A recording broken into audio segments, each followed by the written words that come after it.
ناظرین، جب ایک ایک کر کے قیامت کی ساری نشانیاں پوری ہو جائیں گی تو قیامت آنا شروع ہو جائے گی۔ قیامت کی ابتدا نفخ صور سے ہوگی، جس کے بارے میں رسول اکرم صلی اللہ علیہ وسلم کا ارشاد گرامی ہے۔ حضرت اسرافیل علیہ السلام سور منہ میں لیے اپنی پیشانی جھکائے کان اللہ تعالیٰ کے حکم پر لگائے ہوئے ہیں۔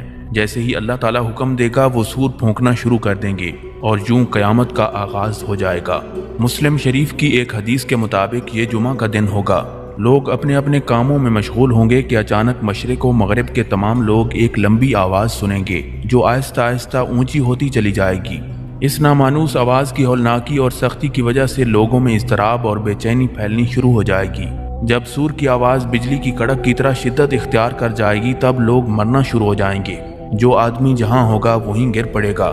جیسے جیسے سور اسرافیل بلند ہوتی چلی جائے گی ویسے ویسے نظام کائنات درہم برہم ہونا شروع ہو جائے گا۔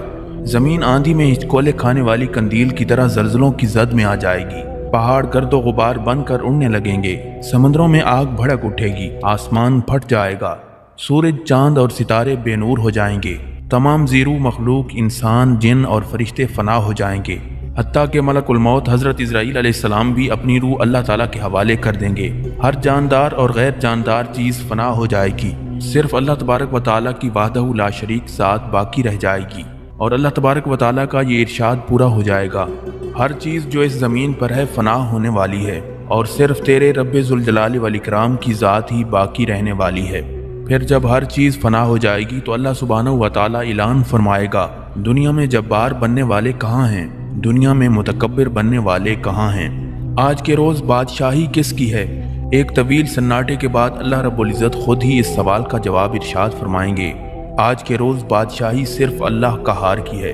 پھر ایک طویل مدت جس کا علم اللہ تعالیٰ کو ہے سکوت اور سناٹے میں گزر جائے گی۔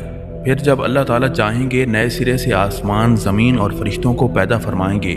نئی زمین میں عمارتوں، درختوں، پہاڑوں اور سمندروں کا نام و نشان تک نہیں ہوگا، بلکہ وہ سفید، ہموار اور چٹیل میدان ہوگی جو اپنے رب کے نور سے خوب روشن ہوگی۔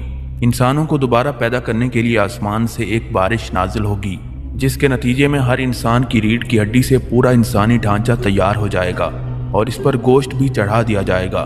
اس کے بعد حضرت اسرافیل علیہ السلام کو دوسری مرتبہ سور پھونکنے کا حکم دیا جائے گا۔ تمام انسان ننگے پاؤں، ننگے بدن اور بے ختنہ اٹھ کھڑے ہوں گے جس طرح ماں کے پیٹ سے پیدا ہوئے تھے، اور اللہ تعالیٰ کا یہ فرمان بھی پورا ہو جائے گا، تم لوگ فردن فردن ہمارے پاس حاضر ہوگے جس طرح ہم نے پہلی مرتبہ تمہیں پیدا کیا تھا۔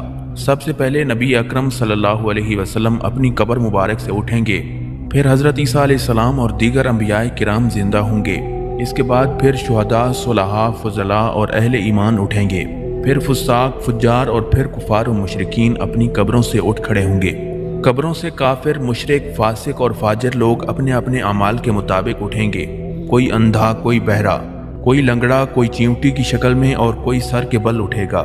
کافر اس غیر متوقع زندگی کے مناظر دیکھ کر شدید خوف اور دہشت کی کیفیت میں مبتلا ہوں گے، ان کی آنکھیں پتھرائی ہوئی ہوں گی اور دل کانپ رہے ہوں گے، کلیجے منہ کو آئے ہوں گے، کوئی غم گسار اور مددگار نہیں ہوگا، نہ ہی کوئی دوسرے کی طرف دیکھنے یا دھیان دینے والا ہوگا۔ اہل ایمان بھی اپنے اپنے ایمان اور اعمال کے مطابق قبروں سے اٹھیں گے۔ شہید اپنی شہادت کے تازہ بہتے ہوئے خون کے ساتھ اٹھے گا۔ حالت احرام میں فوت ہونے والا حاجی تلبیہ پکارتے ہوئے اٹھے گا۔ اہل ایمان کے لیے دوبارہ زندگی خلاف توقع نہیں ہوگی، لہٰذا ان پر خوف اور دہشت کی وہ کیفیت طاری نہیں ہوگی جو کفار اور مشرکین پر ہوگی۔ قبروں سے اٹھتے ہی ہر انسان پر 2 فرشتے مقرر کر دیے جائیں گے جو اسے میدان حشر میں پہنچا دیں گے۔ یاد رہے ملک شام کا علاقہ میدان حشر ہوگا، لوگوں کو اپنی اپنی قبروں سے اٹھ کر وہیں پہنچنا ہوگا۔ کفار میں سے جو لوگ اپنی قبروں سے اندھے اٹھیں گے وہ ٹھوکریں کھاتے گرتے پڑتے وہاں پہنچیں گے۔ جو لوگ چیونٹیوں کے جسم میں اٹھیں گے وہ لوگوں کے پاؤں تلے روندے اور کچلے جا رہے ہوں گے۔ جو لوگ سر کے بل اٹھیں گے وہ انتہائی ذلت اور رسوائی کے ساتھ یہ سفر طے کریں گے۔ بعض کافروں کو ایک آگ ہانک کر میدان حشر میں لے جائے گی۔ کافر جہاں کہیں تھک ہار کر رکیں گے آگ بھی رک جائے گی، اور جہاں چلیں گے آگ بھی ان کے ساتھ چلنا شروع کر دے گی۔ اہل ایمان بھی اپنے اپنے عقائد اور اعمال کے مطابق حشر میں پہنچیں گے۔ بعض لوگ پیدل پہنچیں گے، بعض لوگ اونٹوں پر سوار ہوں گے، کسی اونٹ پر 1، کسی اونٹ پر 2، کسی پر 4، حتیٰ کہ 10 آدمی بھی ایک اونٹ پر سوار ہوں گے۔ ساری مخلوق چپ چاپ دم سادے ایک ہی سمت میں رواں دواں ہوگی، کسی کو اونچی سانس لینے کی مجال بھی نہیں ہوگی۔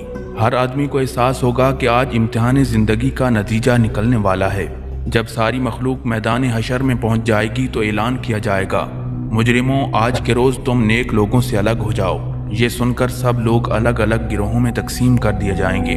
سورج کی پرستش کرنے والوں کا گروہ، ستاروں کی پوجا کرنے والوں کا گروہ، آگ کی پرستش کرنے والوں کا گروہ، بتوں کی پرستش